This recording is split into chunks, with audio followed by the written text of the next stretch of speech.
কমাস কমাস একটু সময় চলছি আর নমাজ হবে চিন্তা করো না। এটা খুব কষ্ট। সাথে আমাদের বাড়ি এই বৌদি শোনো না, কোথায় যাচ্ছ?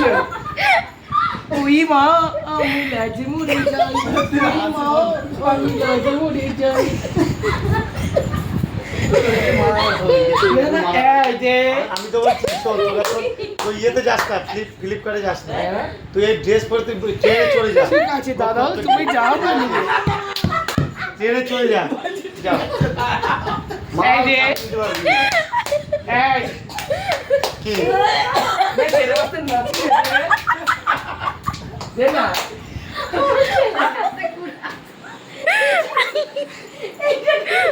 আমি ট্রেনে পাঠিয়ে দাও বল দেখি। আর তুমি সাথে থাকো, আমার কিছু করা লাগবে না। আমি যাবো না। পার ডে কত টাকা ইনকাম করে জানো? সে নানু বলে একটা ছেলে আছে।